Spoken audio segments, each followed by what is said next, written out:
everyone. Helping Parents Heal assists bereaved parents in very significant ways.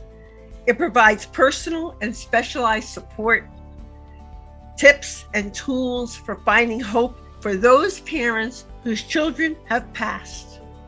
It offers much needed peer support, which aids in the healing process, going a step beyond other groups because it supports the open discussion of spiritual experiences and evidence for the afterlife in a non-dogmatic way. Everyone is welcome, regardless of religious or non-religious background, allowing for open dialogues for those who wish to share their personal afterlife communications.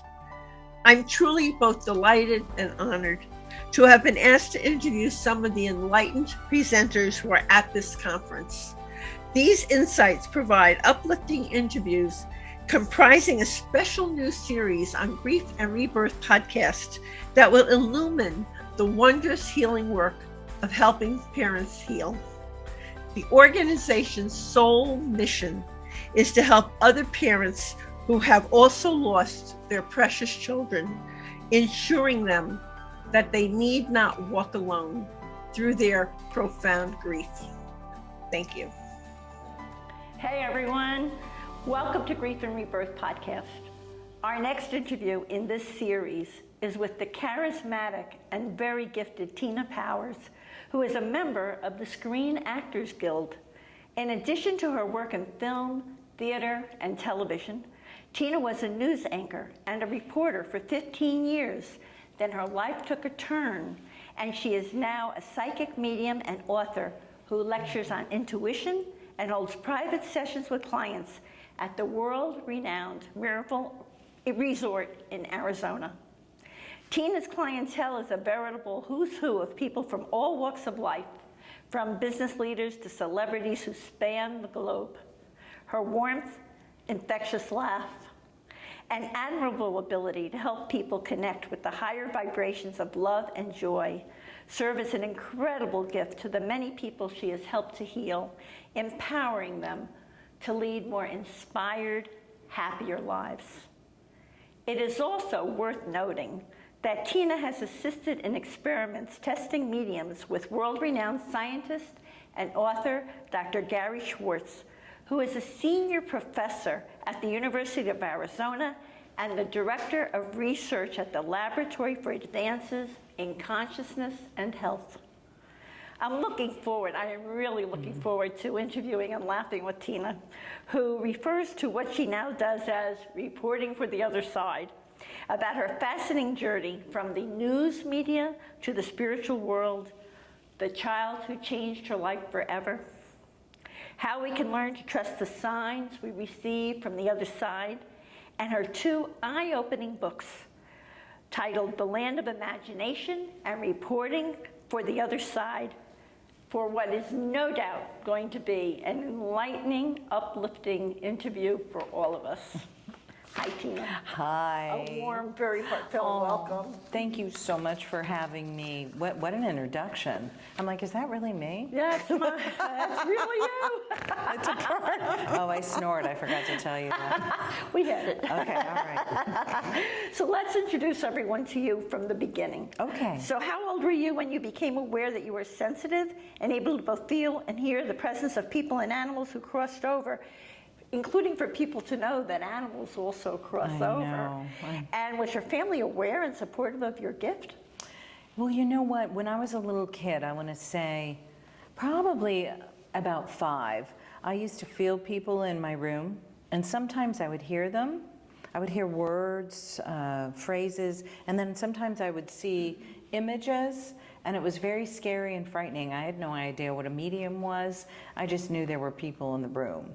So I think I came in really sensitive. I think a lot of children are, because they just came from the other world. So they haven't been told what they believe, what religion they are. And I always like to say, Picasso says it takes a long time to grow young again, you know, as we get older. So I almost feel like I was missing a layer of skin. Was your family aware of what was going on with you? You know what? They would call me a drama queen, and you know. So you would tell them you're seeing people, and they'd say, I would say, well, yeah, maybe I could be a drama queen, but there are people in the room. So now in my 50s, they've been like, we're really sorry. We guess, you know, there is something to this, and you seem to be You're not helping crazy people. after all. Yeah, we thought all these years. But they're actually very unconditional, very supportive. They just didn't understand it. And now you're giving them hope because there's more for each of them. Right, I think so. And actually, they're very intuitive, and psychic is, you know, it's gotten such a bad, you know, people go, oh, it's just really reading energy. And then mediumship is pulling it through. So they're almost like two different channels. But yeah, the We're women going to talk especially. about those different channels. I Okay. think. Okay. So tell us about your journey of self-discovery when you recognized your abilities as a young child. What happened to you? Well, you know, I always felt, I think, more sensitive. I think a lot of little kids who have, like I said, almost a layer of skin missing, it's like, you're so sensitive, you're too sensitive. And I didn't know I was an empath. Or even what that meant, but I could feel what other people were feeling and take it on as my own. And so for that, it was very confusing. Also exhausting in some ways. It was. You're taking on because I've been. You've had that too. I think as I was younger, I didn't realize. So all of a sudden, I would be in a room or I would be somewhere, and then I would feel really odd, and I thought it was me until I understood what was happening, but that wasn't until later on. So your book, titled Reporting for the Other Side, is a chronicle of your journey. You were in the news media, and you made it to the spiritual world. Go figure. Story. Yeah, go figure. Tell us about how that happened. I think my guide said, you know what, we're gonna throw her, she's gotta get her sensitive skin built up a little bit. Well, I was always interested in asking a lot of questions, and always about what is the truth, you know, and you're a board interviewer. And you know what, I actually was doing theater and other things, and my father, when I was in college, said, why don't you do something safe like the news? And I remember being out on a hostage situation going, is this what my dad had about safe? Right. Right. So I learned, you know, that nothing is safe, okay? And that as we get older, what's placed in our heart is what we want to do. And so I got a degree in radio and television. From there, an internship in radio. All of a sudden, when they had pay phones and there was nobody to send, they sent me to one of the first artificial heart transplants that was at University Medical Center. I had, you know, I was young, I was like 23, I had no idea. I did and I didn't, because I think a lot of us are older souls. It's just, you know, so it was, the responsibility was there. But all of a sudden, I loved being in the middle of stories, of meeting people, of realizing that everybody has a story and every story is important. And so that aspect of it was fun. I met Rosa Parks. Wow. So I couldn't even believe that I had the opportunity to interview her. You know, and she was very humble, and she just said she was too tired that day. And so it you know, there's something to learn from everyone, and that being that when you're in your own integrity, and you know, nobody can push you of anything, your own truth. And then I might be the next day with somebody who was homeless, and how that happened, and how they wouldn't let his dog come with him to the shelter. So we could put that on TV and maybe make a call to action. But then news changed. You know, it's pretty negative. I said I'd rather report what they're saying on the other side than what they're saying here. Absolutely, absolutely. I mean, we got to deal with what's here, but yeah, exactly. But I'm reporting for them. But there was something that happened that changed your life. It was a child. You know what While you were reporting? Yeah, I was called to a drive-by shooting of a little kid. Oh. And you know, the whole thing about news is that you're supposed to get it on the air first. And when I came on the scene, we were the first there was the first photographer and first reporter on the scene, and the police were there. And I witnessed the father finding out that his son had passed. And in that moment, that little kid from the other world, everything changed for me, because I was embarrassed that I was putting it on TV. I was just ashamed that we were perpetuating gang activity and showing, what was happening. And I also felt, for me, I wasn't part of a solution, or I wasn't helping. So I talked to the father. He invited me into the home. We sat together all night, a lot of the night. And he said, please don't follow me. Whatever you do, don't follow me. And I assured him, I gave my word that I wouldn't. I went back to the station. They said, we're sending you back out. I said, no, I can't go. I gave my word. And you know what? For all of us, our word is more important than anything, because it doesn't matter what the consequences if we're being true to ourselves. Right. A lot of people, though, are not conscious, so they don't realize that. Right. You were already conscious, becoming conscious. I just knew if I told somebody something and then you go do something else, then your word means nothing. Right. And the trust isn't there. You have a personal And there integrity. Yeah, it's so important. So you had made the decision to leave television news, and you went on a spiritual journey, and you had no idea where you were going to end up with this. No. I always loved mysticism. I loved, I grew up in a Catholic household, and I was sent to Catholic school, which is, and I remember always, I remember looking at all the priests going, why aren't there any women up there? Like, what's going on? Like, and then the nuns would be like, come over here and talk to us, So anyways, there were many good things, and then there were many things that I was, just thought, well, I might be outside of the box on this. The cool thing is that the high school I went to actually said, hey, we're going to give you an alumni award for the work you're doing. And I thought, if I never do anything else, that is a real bridge, because it's part of grief counseling, I think, where you can give evidence that there's life after life, and it changes everything. You're absolutely right. How did you decide not to play it safe? Even in the news, I wasn't playing it safe. Every day was different. However, we're sort of sold that, okay, you have to make this paycheck, you have to do this, and you have to do that. And I certainly I did voice work, I did a lot of freelance you were gifted, work. You were talented, you were doing so much. But I just decided that I don't know, it was placed in my heart that there was something more, and I didn't know what it was. So I was willing, there's a statement of leap and the net appears. And I actually found, my mom handed me the Artist's Way book. I don't know if you've ever heard of it. I've heard of it, yes. Julia Cameron, her guides gave her that book. It's a 12-step for recovering your creativity, what you love, and spirituality. So I started on that journey, met her, met my first psychic teacher, had a tarot reading, and went, this is wonderful. And I saw how it helped. And that guides will never tell you what to do, especially, but they'll help guide you. Right.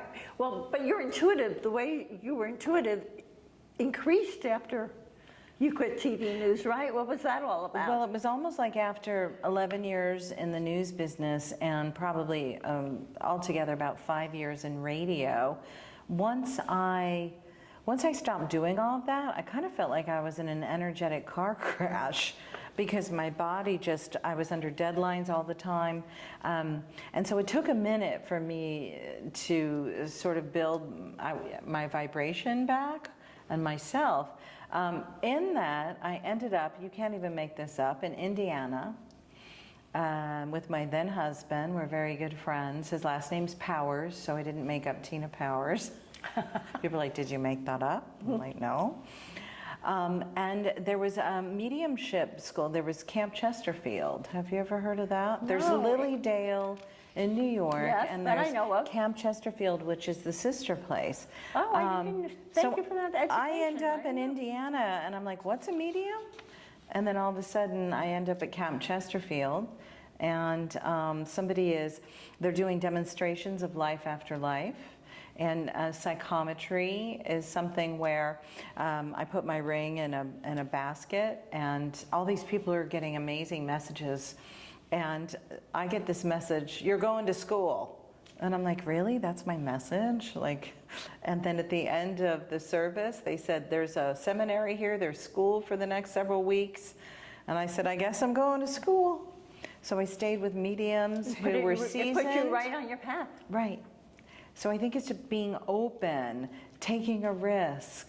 You know, I know, for not to sound trite, but following the yellow brick road, remembering that there's magic. Yes, there's grief, but there's also those higher octaves as well. And we always know because things start lining up. That's absolutely right. I have found that in my life. So, so true. So true. I want to talk about your book titled In the Land of Imagination, which helps children believe in themselves and their dreams.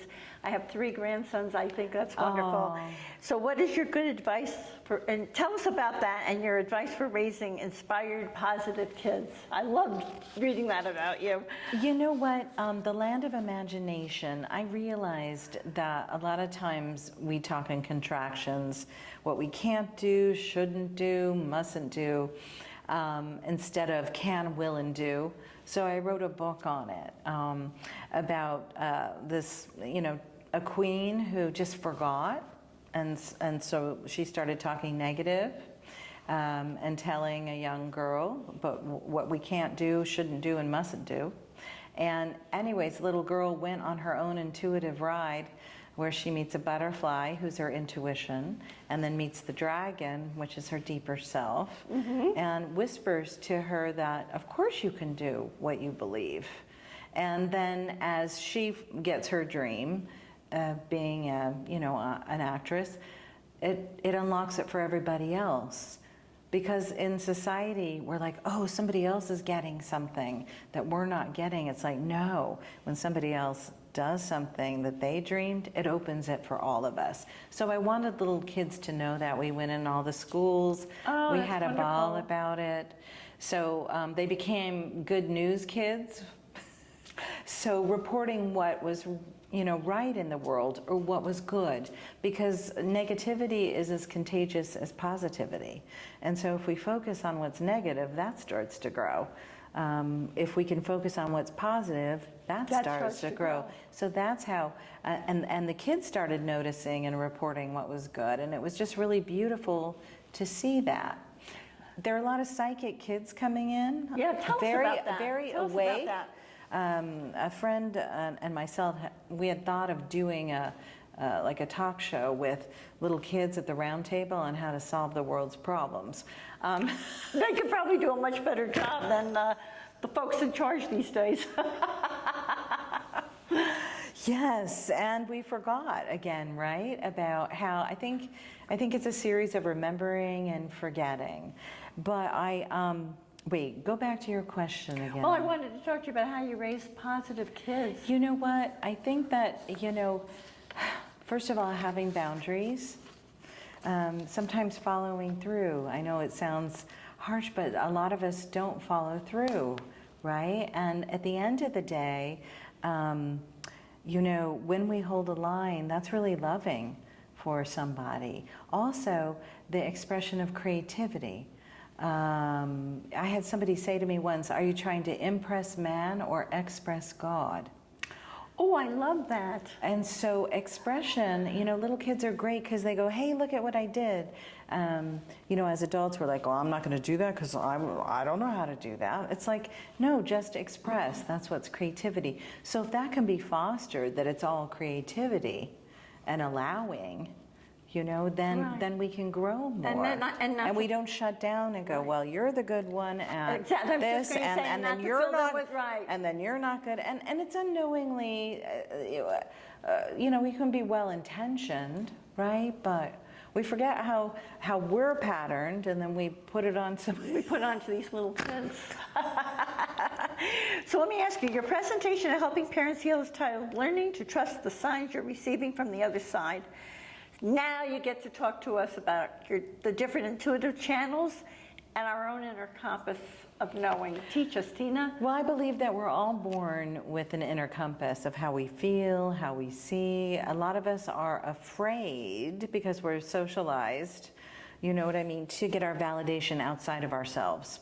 Right? Right. So And we worry look about to what somebody everybody else. thinks. It's like, well, how do you think Right, I am? right, You know, right, instead of right. going, okay, how do I feel? How do I think? So we already have it. Clairvoyance, you know, often we hear that, right? And so sometimes we think we have to see the burning bush, but that isn't always the case. Sometimes it's inside our mind, like when we dream and see pictures, I see it while I'm awake, okay? Like, for instance, lovely cameraman from Atlanta saw the letter C. Now, did you see that inside your head, or did you see that? Okay, you saw it externally. So not being afraid to tell somebody what we're seeing, but also making sure that it's safe. So we can see outside in the third dimension and also in here, right? Clairaudience is another channel, which is clear hearing.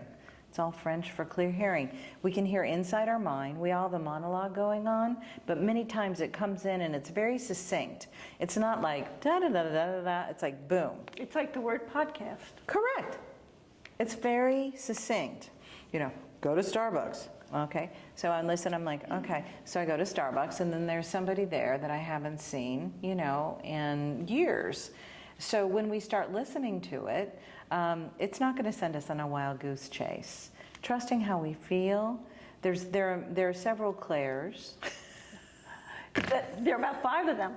There Right. are. Yeah, there's the clair olfactory, which is underestimated, the sense of smell. But many people smell, you know, like today I was doing a reading, I smelled cigarette smoke, or I might smell baking bread, roses. Oh, wow. Yeah, that's why aromatherapy is also really, you know, opening that up. Or the smell of cedar can take me back to Conneaut Lake and the cottage in just a minute like that. So, yep. Okay, so is this what you're meaning when you talk about intuitive channels? Yeah, so there are different channels, and when we can name them more, and we all have them, then we can go, clairsentience, it's clear feeling. How do I feel? What am I sensing? We do it all the time. I mean, you know, we ignore it instead of paying attention to it. Right, and then it comes back again, right? It does come back Keeps again. coming back. Until you get it. Right. Hey, you know you graduated from something when it you know, no longer bothers you? That is very true. That is very true. You keep It'll come getting the in with all experience these in different ways. people. The same thing will happen, and then we know we're really working on ourselves and to go to higher frequencies. That's fabulous. And speaking of the higher frequencies, where is it possible to connect with our spirit guides and those we love? How do people do that? You know what? I find that in the morning, because I've gone through different phases where I was meditating, or I do this and I do that. Honestly, a lot of times I start the morning where, you know, when you wake up and you go, I'm gonna press the button, or I'm gonna put my snooze on. Instead, float in between those middle grounds where it's between waking and the other side, and ask your guides for a message. Ask your loved ones if there's anything they have, and you just open to receive instead of trying. Because when you're in between those veils, that's a nice way to start, and you can start the day like that. If you don't get anything right away, just start practicing doing it. That's a cool. I used to do it at night, and then I was up all night. I'm like, okay, no, that's not working. Let's do it in the morning. That's a really so great it's tip. a great way. Also, when things come in, to really sit with them and go, especially ask your guides. You can ask out loud, or you can ask internally. Send me people who are safe to give messages to. Because it takes some working up to do when sometimes we stand in front of, as mediums, in front of a group. And I'm like, Jeffrey's here. And then he's saying, you have something in your purse. No, it's not in my purse. You know, that will happen. There's psychic amnesia. And, you know, I had this greatest teacher that said, for as right as you can be, don't be afraid to be wrong. All right, so I want to focus on those things. Please explain psychic amnesia, and please explain when it's okay to be wrong. So psychic amnesia, sometimes when we're receiving a reading, or there might be somebody that comes through that we're not thinking, because when we want somebody else so badly that we're holding on so tight instead of letting go a little bit, so it makes it harder. So they might send somebody else in to open the door, and the person's going, even my teacher, I'm like, Helen's here. She's like, I don't know Helen, I don't know Helen. Later on she's like, oh, Helen, that was my next door neighbor. So it will come to you quickly later on once we let go of it. So when you're doing say a gallery or a reading, do you say, you may not connect with this now, but take note of what I'm saying to you? Or I'll just say, hey, this is what's coming through. The chances are likely, because they're getting, that you'll realize who this is. And sometimes I receive messages to give to somebody else, like they know that who's ever getting the reading for their other friend will never come for a reading, so that they can get a message through. And so then it's even validated more that way, because there's no way, so that has happened to me. Has it happened to you? Yes. So psychic amnesia, we just forget, or we're almost like deer in that, we're looking for something else, and we forget about everything else. Just kind of closes up. Right. That's all. That's that has happened to me. And then there was another question you had after that. I was. When is it okay to be wrong? That's big for people. So here's the thing. Of course, if we're doing this, and we're in front of a lot of people, we hope we're more right than wrong. However, this great teacher gave me permission, that I'm human. I'm not. What is perfect? No, it doesn't perfect. Exist. Right. It's something that we were taught in order to be safe. So I try to look at, okay, how can I be my most excellent self? How can I do my best instead of being perfect? Because perfect keeps us in these parameters that we don't, we didn't come here to play it safe. None of us did. We came here for the adventure. There are all these different chapters, all these amazing moments. And once we start having gratitude for them, it starts to take off more and more. So even if your life is tough and you're having all these challenges, you came here for that adventure and for your soul to learn those lessons? Certainly there are different times in life where there's grief, there's other frequencies that can be, and what I mean by that is we can go down and just be in a real, for all of us, go through this. I do have a friend that says, none of us get out of this alive. That's true. That's true. And we go through different moments. I think the biggest thing when we're in those where we're having a really tough time, or we're really in a growth spurt, or we're really questioning faith, or if anything exists, is just to ask for help. Whether it's internal, external, being willing to do something different, because help is always available. Meaning, so what do you mean? Meaning You're willing that to do something different? So a lot of times, as humans, we'll do the same thing over and over again and expect a different outcome. So maybe it's that we need to go to a therapist. Maybe it's that we need to take that painting class in order to be free again and begin again. Maybe it's that, whatever healing work we're being pulled to do, maybe we need to go outside of the box a little bit. But when we start asking for help, it comes. When we, our guides, we have free will while we're here. And so they'll let us do the same thing over and over again. They'll let us make the same mistakes until we get it. Until we decide, maybe somebody can help us and assist us along the way, because we're never alone, really. The word alone, somebody once told me, is all one. Oh, that's interesting. And so all one and connected to source and higher power, God, whatever, we all have the spark of the divine in our soul. And so we all yearn for the same things. It's just some of us are working in different areas, and that's why we're on different paths. Right, we never judge, because anybody can dive in the deep end and get lost. How do you help people remember what their souls wanted to learn and experience in a lifetime? A lot of times during a reading, things will come up from the guides about what they have always loved. Usually it might be about a hobby or something that they were told that they couldn't do because it wasn't secure, you know. Why don't you work at the bank, you know? And that's fine, but they might have really been, you know, wanted to be a teacher their whole life or do that, and it wasn't looked upon maybe in a certain way. So things can come up. Now, it doesn't mean we have to go do it and change our whole lives. I always say we can do this and that instead of this or that, and it keeps evolving. Haven't you noticed that on your path? Absolutely. You know? I just go step by step, and it keeps going, evolving. and I keep being open. Right. And usually it's placed in our heart what we wanted to do and what we love. But the artist's way, I have to tell you, going back to that, that's really helpful in getting back to maybe where we made a creative U-turn in our lives, or maybe where we got a message that we couldn't do something. And so it's a great, like for somebody that wants structure, yeah. It's a great way to Correct, process, to get to the next, yeah. to go to the next level. Tell us, do you do online workshops? So yeah, so I do a lot of online work, and I do a lot of collaborations. Tell us about that. I'll be doing something with Myra Goodman.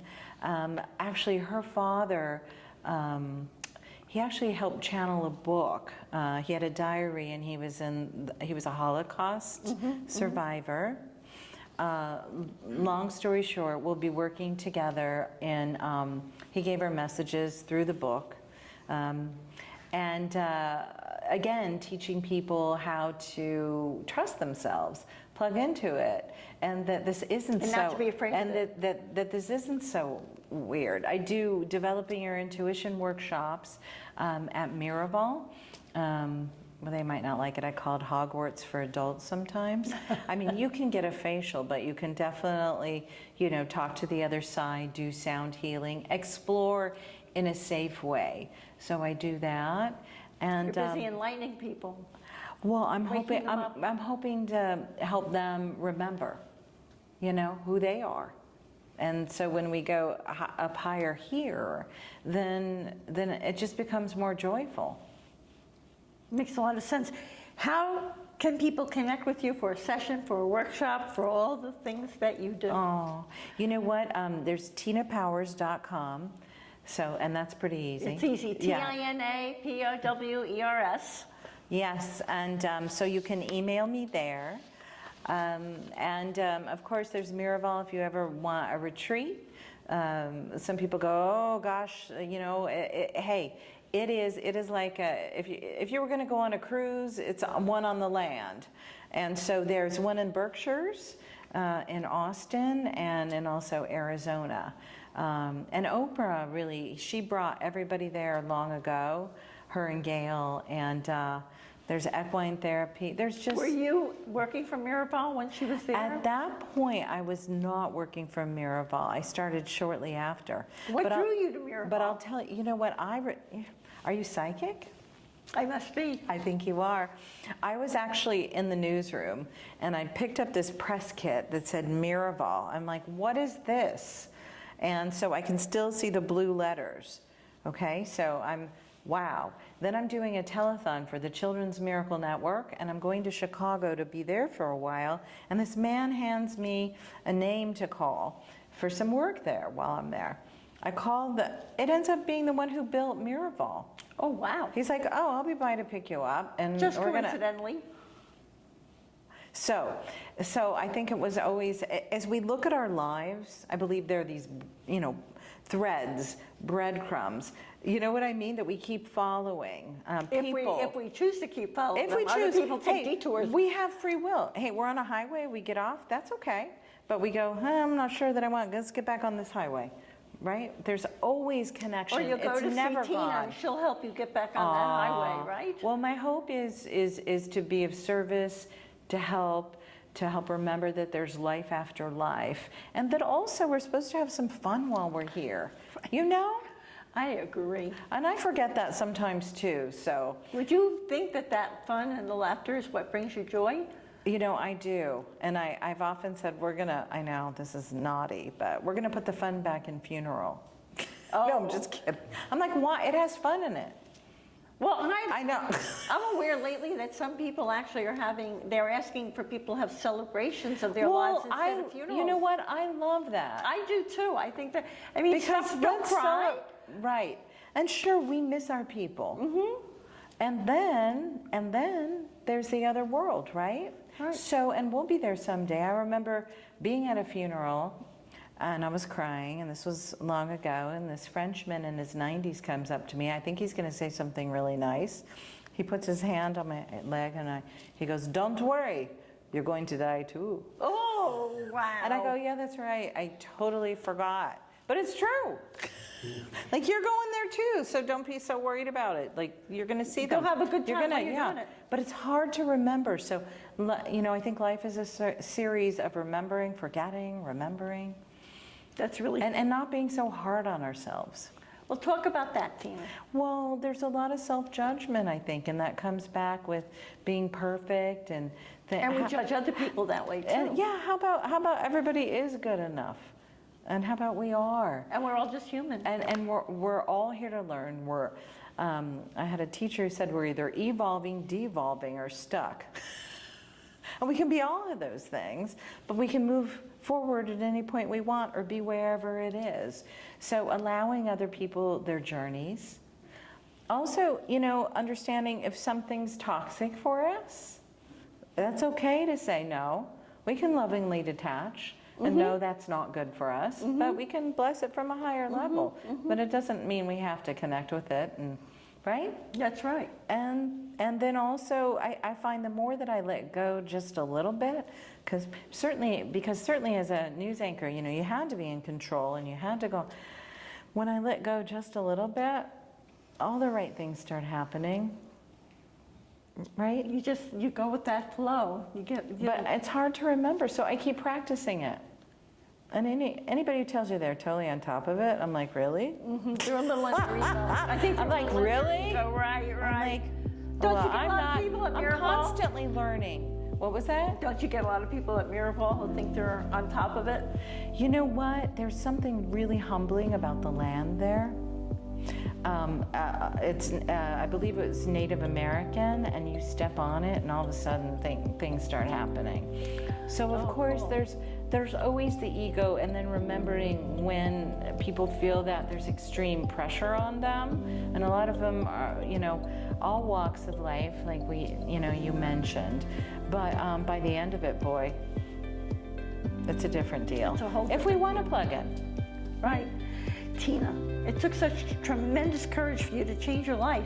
And I'm so glad you're reporting for the other side. Thank you. So many people are thrilled that you're reporting for the other side. You're helping so many people. So you're bringing meaningful comfort, you're bringing them peace, you're helping them to heal.